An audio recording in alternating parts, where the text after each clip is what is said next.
Welcome to your daily 180 Bible study. We've been talking about the importance of letting the Lord come into our hearts, of letting Him change our hearts.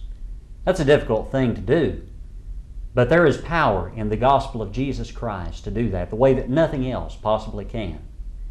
You see, we can change all the outward appearance that we want to, but until we get to the heart of the matter, as Jesus was teaching in the Sermon on the Mount, and as the prophets of the Old Testament were teaching, all of our sacrifice, all of the outward things that we may do in service to God, they're absolutely meaningless. We need to let the Lord into our hearts to begin with. In Acts chapter 16, we read about Paul and Silas and Timothy as they were on Paul's second missionary journey. Paul had gone and he had hoped to preach in a number of different places. God said, "You're not to go there. There's a place I want you to go."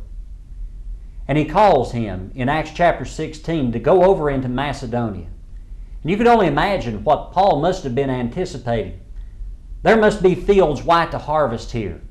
I just can't wait to get in there and get started. And in Acts chapter 16, when they come into the city of Philippi, they come across a band of women down by the river praying on the Sabbath day.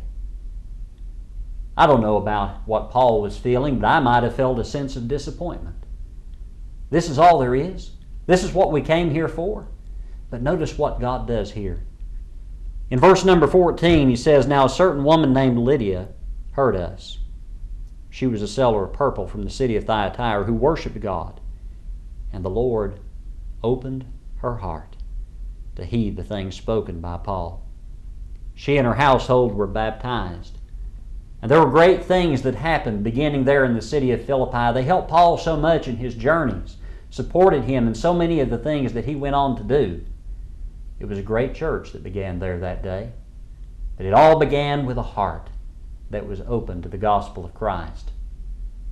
We're told that one of these days, 1 Corinthians 4 verse 5, God is going to expose all the hidden things of the heart. Why not let Him open our hearts today, the way He did for Lydia, and change our hearts while there is still time for that to happen? Maybe you've let the Lord into your heart, but since then you have turned back to the world, the way the children of Israel were told in Acts 7 verse 39, turned back to Egypt in their hearts.